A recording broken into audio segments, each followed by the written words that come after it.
Yo, yo, yo. What's good? What's good? It's STORMYBMAN, and I am live and on the move. Shout out to my brother Junior the Truth. Yeah, coming to you this early morning live while I'm in my commute to the grind. I thought I would chime in on a couple of subjects. We got a big fight coming up this weekend, the rematch between Chris EUBANK Jr. and Conor Benn. The rematch of a fight that, man, the first go around, nobody really cared that was outside of the UK. But if you had a chance to sit down and watch that fight, it was very entertaining.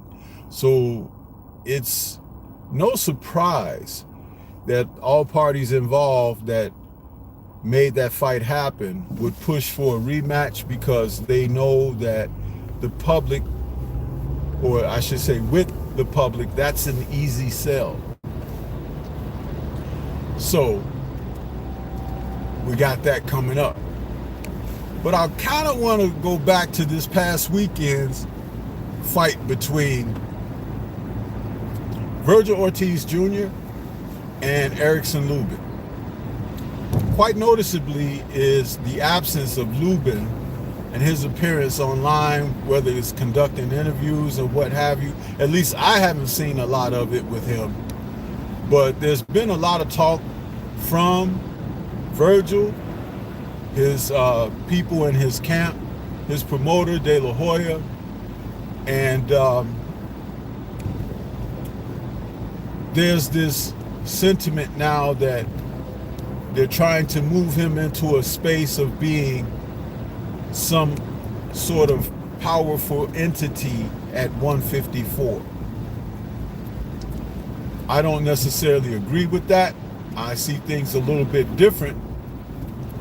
But that's not what this is about. What it's about is the people who are slamming Lubin. You know, I've been a harsh critic myself of fighters who don't show up, especially if they talked a great deal and things of that nature.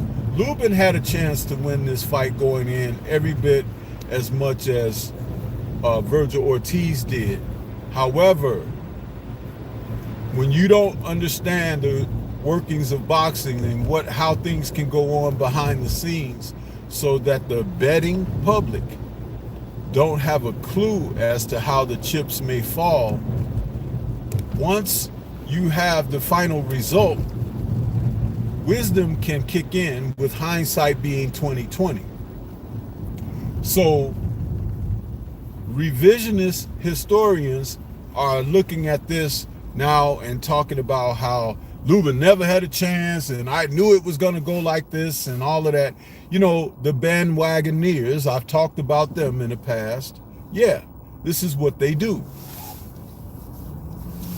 Shout out to Jose Diaz out there this morning. I see you, brother.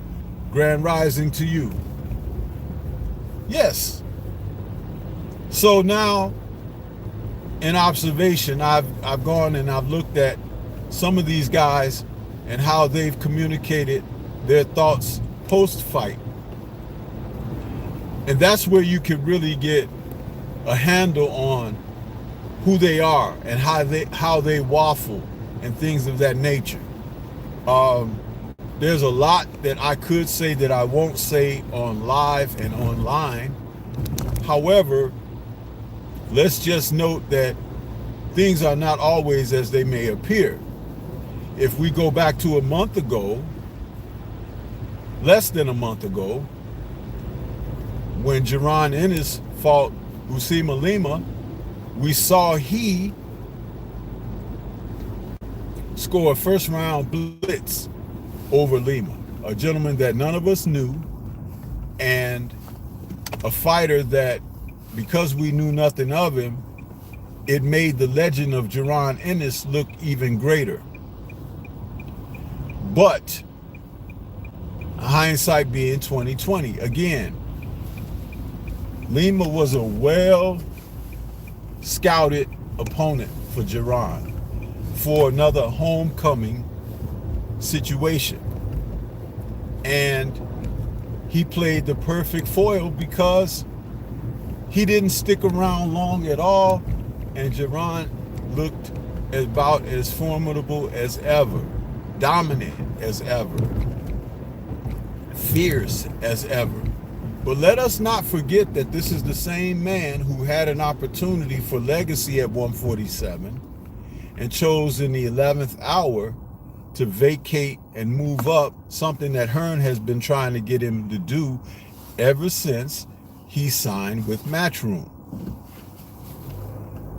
You see, and therein lies where you should really be paying attention here, because before moving up, there were offers by Turki Al-Sheikh to get Giron Ennis to bring his talents to Riyadh season. He responded with he needs a couple of tune-ups because he's moving up. If you're the best in the world, tune-ups are insignificant, because you are actually lowering the bar and the standard of consideration by reaching down to someone that you don't think highly of, but you want to put them in the ring with yourself to beat up on them, and then we're supposed to celebrate that. You see how that works? This is why that's not necessarily a great thing that Ennis did. However, we fast forward to Ortiz, who has been at 154 and has fought some reputed fighters at the division. We've seen him fight Sergey Bohachuk in a fight where he won a decision where I didn't think he won that fight. Then we also saw him in against Israel Madrimov, where he pretty much took the fight to Madrimov, and then in another storytelling of the classic aggressive Mexican style against a pro fighter of that Eastern European that Madrimov represented. Those guys always have trouble with the Mexican style fighters, and that's great because it's exciting at the same time. But we do know that a lot of the aggression, punch placement and volume, and closing the distance on those guys like Madrimov, that's their kryptonite, that's their weakness. So he looked great against Madrimov. Now, Ennis didn't opt to fight one of the top guys at 154. Lima was no one that we knew or even cared, and though he had the IBO title, which is, you know, every time someone is carrying that particular title, it's usually an unknown commodity. So here we are with Virgil having scored a second round knockout over Lubin, which I don't care what anyone says, nobody expected that. If you were riding with Virgil, it's great that he got to leave and go home early.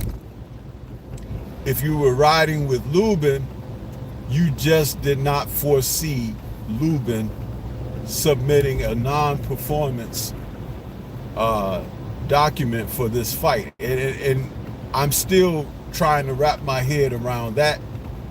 But at the same time, his weaknesses, which are focus or lack thereof, I've talked about that in one of my videos, and the fact that will he make adjustments properly and stay within the point of what he does best. We saw none of that in 1.5 rounds of his performance. which leads to other thoughts about how things can go, and that's the unforeseen, intangible that is behind the scenes. Did he come to lay down? It kind of looked like it. Was he just talking up a good game? It kind of sounded like it. And someone may say, Stormy, what do you mean by that? Go check Moses Atuma versus Dillian White. Same thing. Same thing. Yeah. You see, do I not tell you all the time? Watch boxing. You can learn so much from watching. Dillian White showed up in his fight against Moses Atuma in some of the best shape he has placed himself in years, and still went out in one round. One round against a young upstart that has the reputation of being a puncher and someone who can open up with fast hands, a southpaw, and punch with volume. You see, Dillian entered that fight not minding defense, and when he bent forward with his head exposed, and Atuma took total advantage of that posture,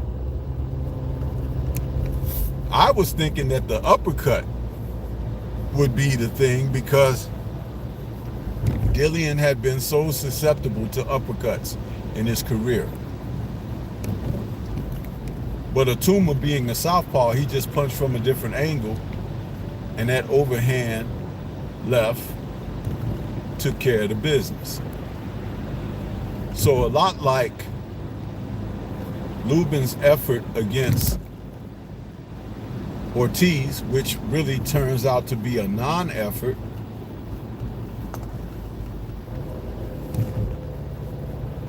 something that if you watch a lot of boxing, you can realize and recognize, hey man, this isn't competitive. This isn't a fighter who's come to win. But you don't know that until you see that bell ring for the first round. Dale Riv is in the building. What's happening with you? Lewis Hinton is out there as well. Stephen L. the Mac, my brother. What's happening with you, Stephen L.? Grand rising to you this morning, brother. Always a joy talking with you when we get a chance to have conversation behind the scenes. So, if you notice, after the fight, they invited Jaron Ennis into the ring so that he and Virgil can have words, a face-off, and build hype for a potential fight in the future. And I say potential because even hours later, sentiment has changed. There's not necessarily going to be a fight between Ennis and Ortiz. And at the end of the day, you really know why. Both guys in this climate remind me of people who are afraid of shadows. Now, Ennis more than Ortiz, but they do suffer from the same circumstances. You know what I'm saying? Because Ortiz will get in there and has gotten in there with other fighters, but not the craftiest of fighters, not the fighters that are slick and who can make you look bad, but fighters who pretty much you can dictate the pace and the tempo, or at least have your turn in time in doing so.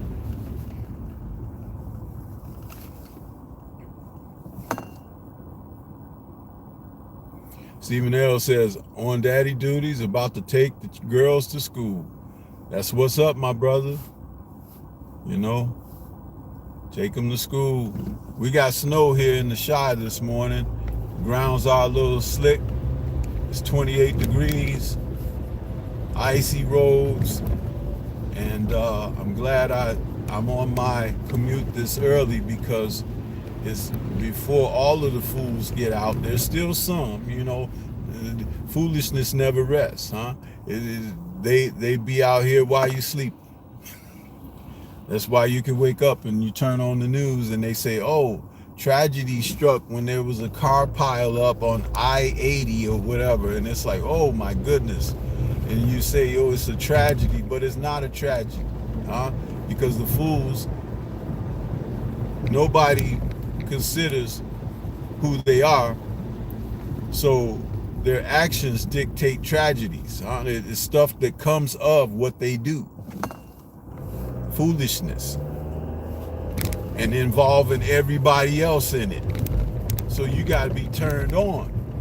When I'm going to say turned on, you got to be mentally dialed in of what's going on, because all it takes is a moment, one instance, and these folks out here will do some things, and next thing you know, you're in jeopardy. Yeah. But anyway, back to Virgil and Geron. So Virgil has done some things that you give him more favor and consideration for where he is in the 154-pound division. Ennis is more questionable. For someone who seems to really be into his own hype, he doesn't appear to be someone willing to take certain risks. And what have you seen of him?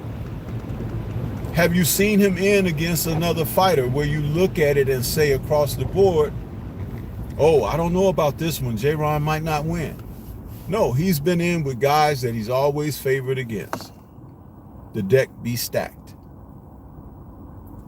Virgil has had bouts like that as well, but to a lesser degree, which is why it's interesting that they had that face-off and everything, and both parties and camps know that they are not necessarily trying to face these two fighters against one another next. Neither has a title, neither has really established themselves, even though Virgil and his camp team will tell you he's the best, but the man hasn't even fought for a world title yet. He has not. And he's been on so-called top for several years. And I remember when he had the opportunity to face his most stiff competition at the time in Eimantas Stanionis, all of a sudden he was stricken with this illness, and the fight got postponed and delayed and rescheduled and delayed again, and finally they just said, oh, he can't fight at 147 anymore, he has to move up. Interesting, because that was the challenge for him then at that time. Ennis was still toiling in the area and space of a contender who was on the rise.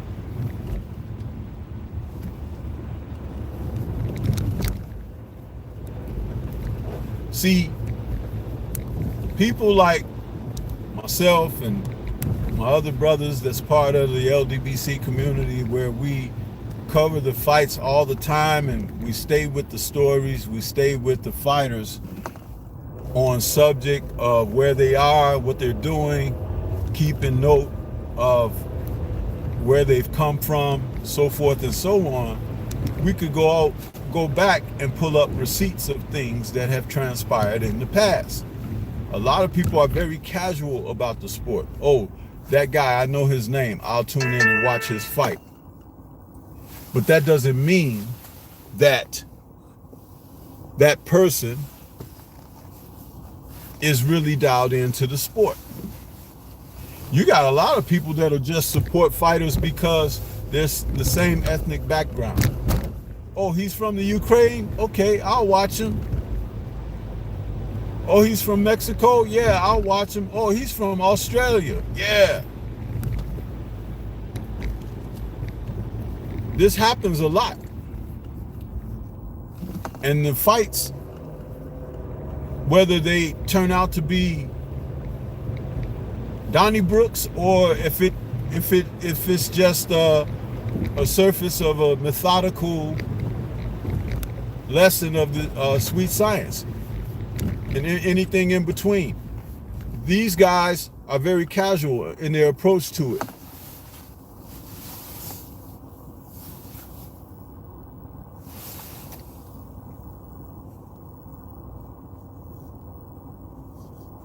Lone Star Steph says, drive safely. Yes, sir. Says Oscar knows how to build and match up his fighters. Yep. Jose Diaz says 28 degrees. Yeah, man.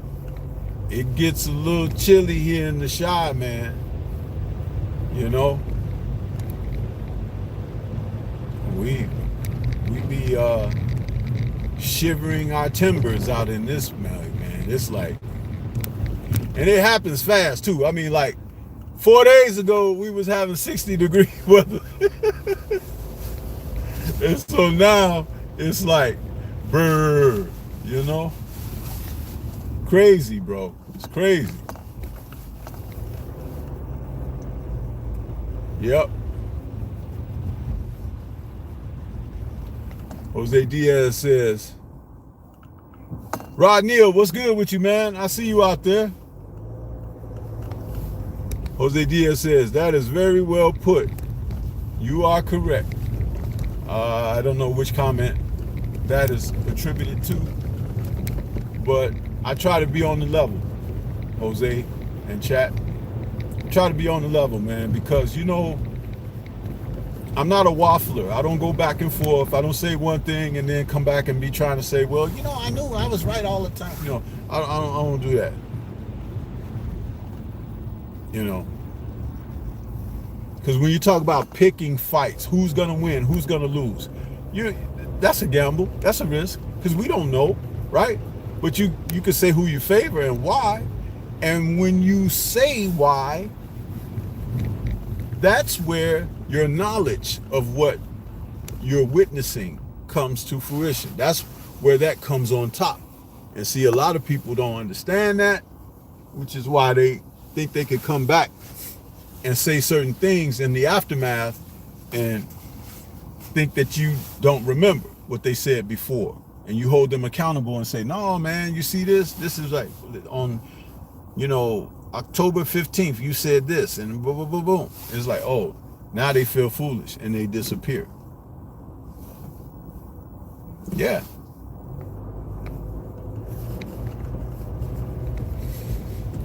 My analysis of fights, the fighters, what they're doing, but, you know, and all of that, that's more on point than who's winning and losing. Because I'm seeing the sport through, you know, through the surface.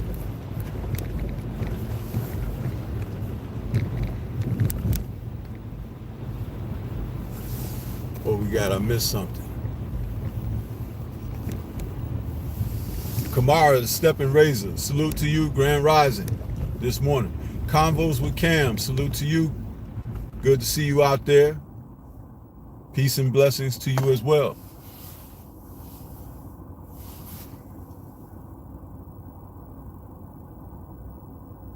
So yeah, the Ortiz camp is now saying things like, oh, we'd like to see Virgil do something else, not Jaron Ennis. And this is after the face-off in the ring. Errol Spence. Errol Spence hasn't fought since Moses parted the Red Sea. And the man doesn't even appear to be interested in the sport of boxing anymore. He can come to the events and everything. It's his right to do so. He could take pictures with people. He could do interviews because he once was a world champion in this sport. But why would you want to have your dream fight against a man who's been out of the ring for 3 years? That doesn't sound very brave. That doesn't sound very confident. And I'm going to tell you guys something.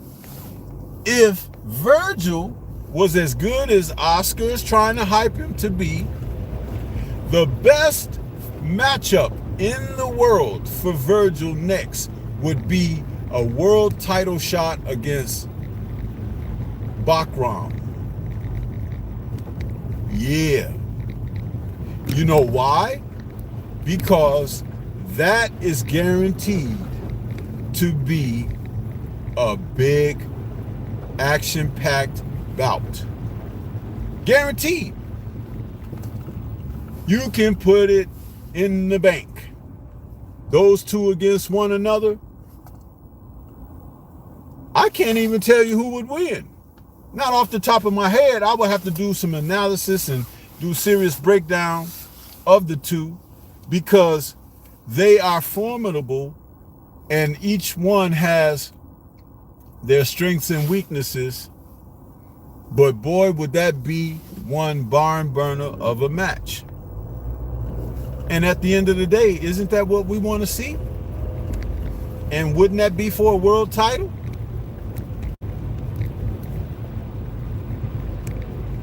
But guess what, you guys? Robert Garcia said in an interview, they're not really interested in fighting for Backram's IBF title because of the rehydration clause that comes with the IBF on title challenges and defenses. How about that? An easy out to avoid Backram. He happens to have the IBF because Tim Tszyu willingly went in there to face him. You know? Nobody else wanted that smoke. Nobody else. So you mean to tell me that they can say all of this and do all this posturing and everything,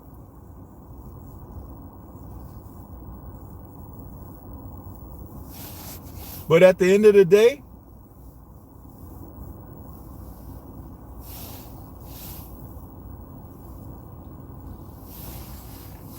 no, because the rehydration clause.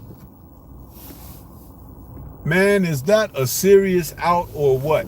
Because you're supposed to be so bad. You're the man at 154. You're not the man. Because that's some work that you got to go clean up over there.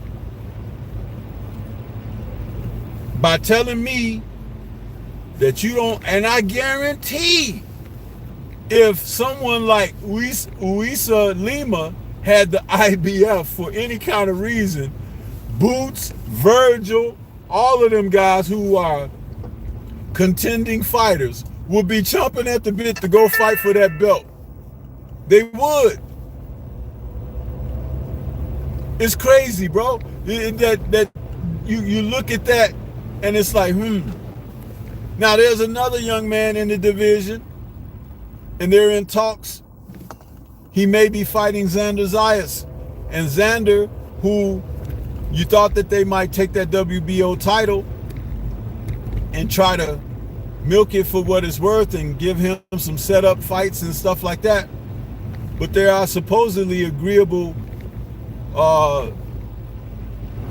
points between the two camps that he and Abbas Baru may fight each other in a unification fight. I got a video coming about that.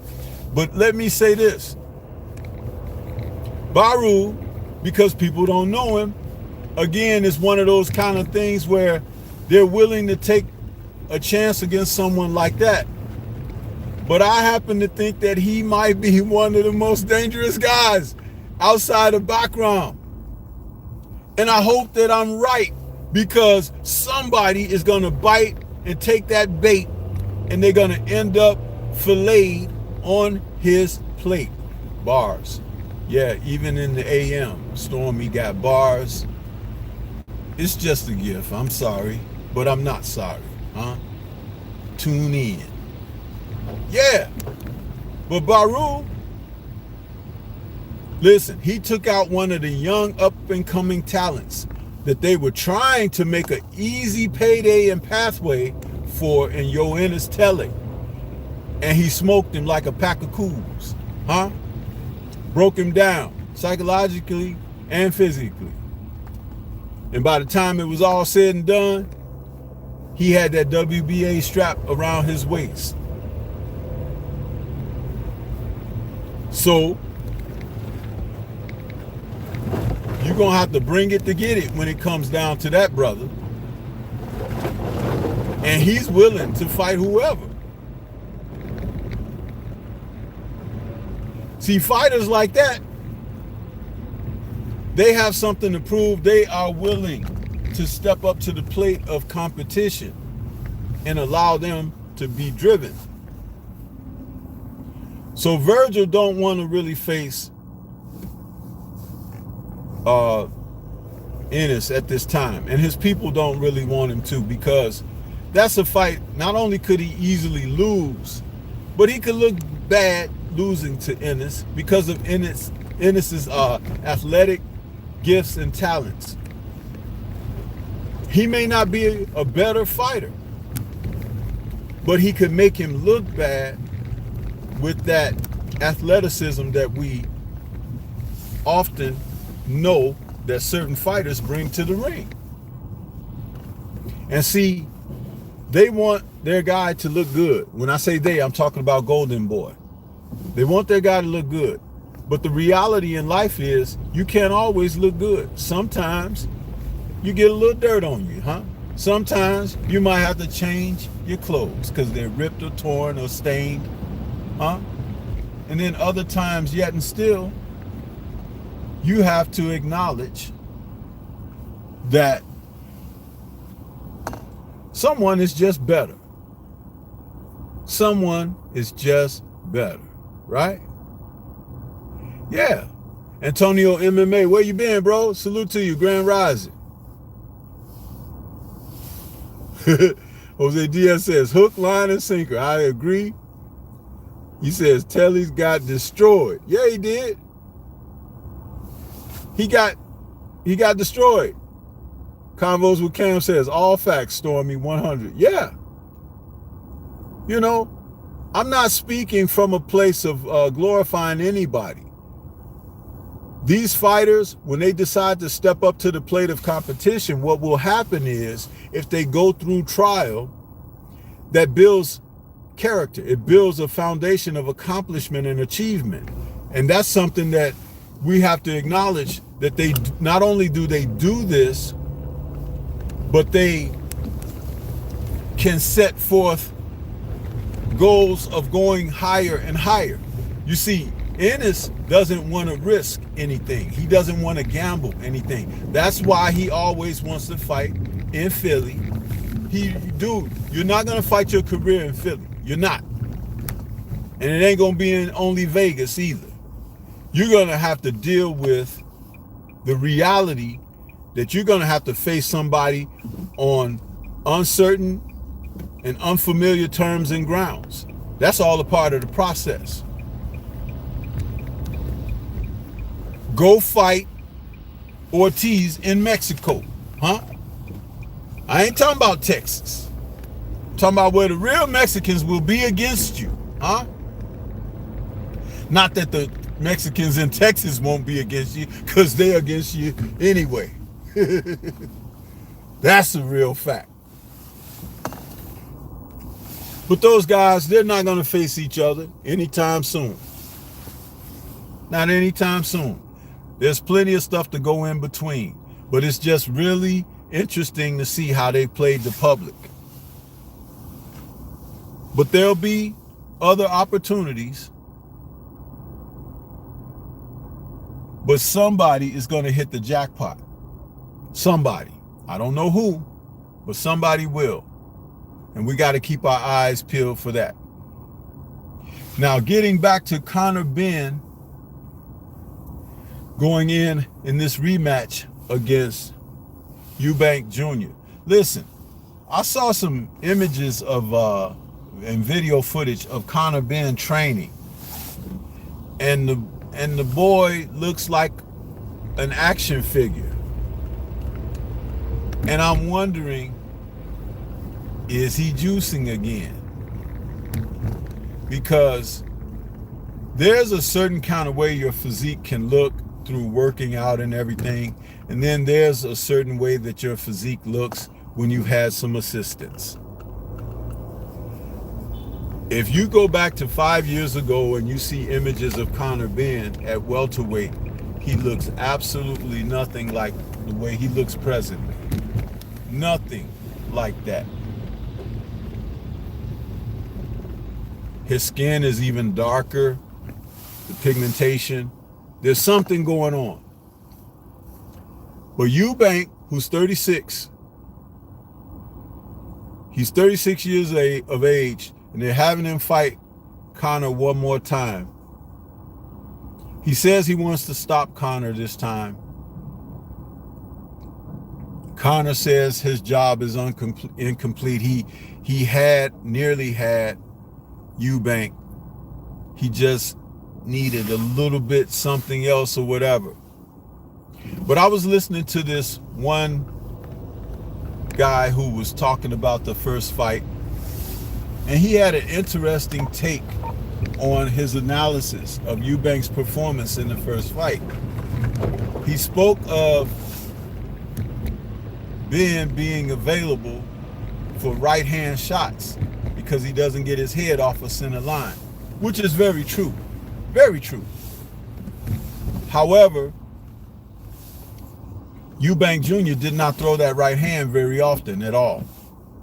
Now, that could be due to he couldn't find the rhythm to get the right hand off. The right hand could have been injured, or it could have been a past injury that he's still kind of nursing. There could be a number of reasons why he wouldn't let that right hand go like he needed to in that first fight.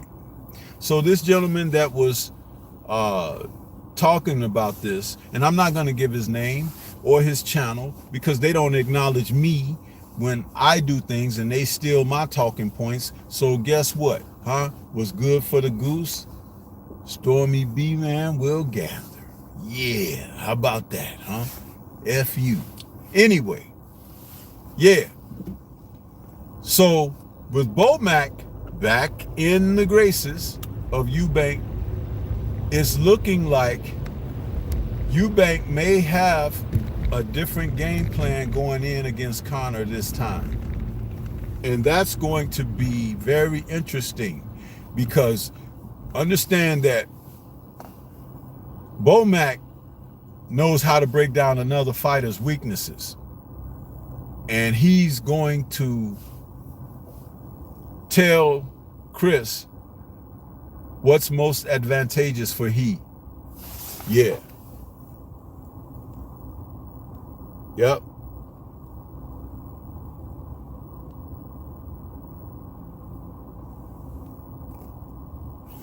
Lone Star Steph said, Ben looked like Mike Tyson. He does, right? I was talking about that yesterday on Drew Titan's show.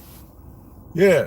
Jose Diaz says, Boots, he needs to fight New York, Vegas. I don't know anywhere, but not in his hometown anymore. Yeah, man.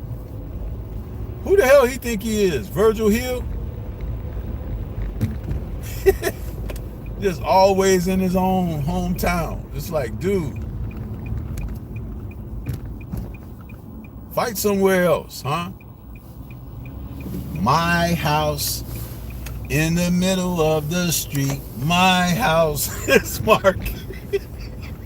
I told you, STORMYBMAN can break out into a song any moment, man. I got such a music library in my head. That's why my Beats with Sugar show, it would have been, I probably have 10,000 subs on that channel if I could play the music as I do my critique of the music and stuff.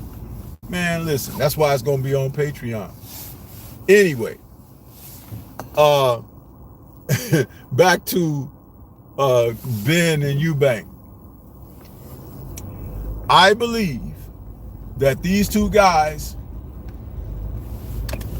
they are in a position to really do their families proud.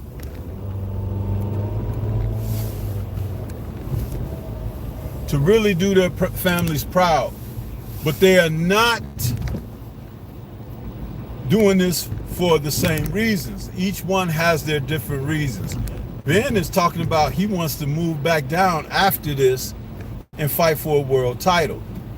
Hearn must have guaranteed him something. What he could have guaranteed him, I don't know. But you can't put on all that muscle mass and be carrying it around for 4 years and think you're just going to drop back down to 147. You're going to be depleted, you're going to be vulnerable, and there are going to be other people ready to take advantage of you, like Delonte Tiger Johnson, huh? Yeah! Let's get it, huh?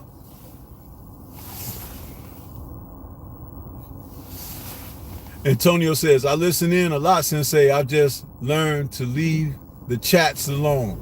Ah, brother, I need to know you there, huh? You know me. I need to know you there.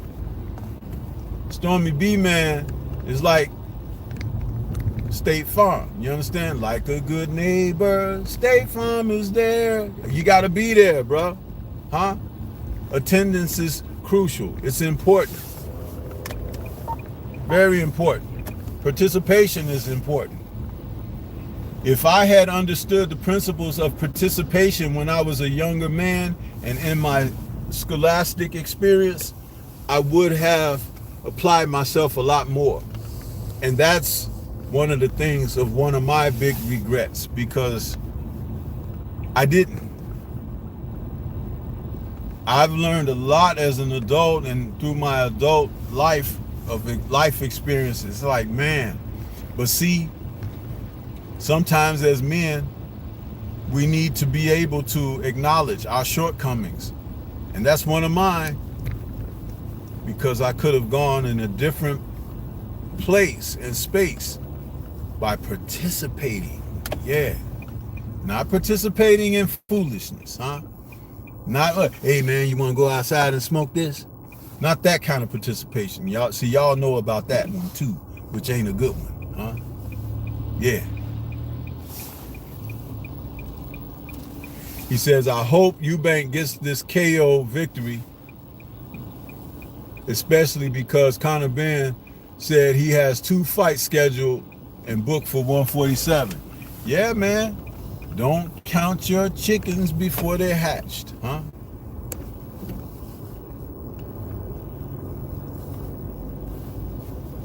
Boy, I tell you, I see some ignorant stuff. I just don't always comment on it, but then sometimes I can't help myself but to comment on it. I'll keep that to myself. But yeah, so I think the boy is juicing again. I really do. And he ain't much on skill or talent, but the importance and significance of physicality for him is going to make a difference. It's going to make a difference.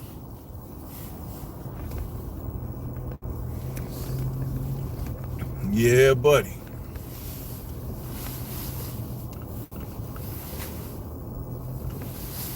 So, and I got a breakdown video coming on them. That'll premiere on Friday, the day before the fight. So just so you guys know, I got premiere today and tomorrow. I'm still working on my Wednesday and Thursday premieres, but just know that I'm, STORMYBMAN is always trying to bring you guys some good content out there, huh? Always trying to work good. Ratchet since 91. What's good with you, brother? Grand Rising. Yeah.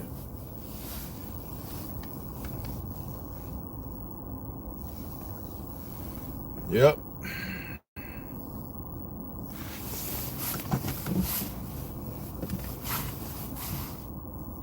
King Styles Productions. Good morning.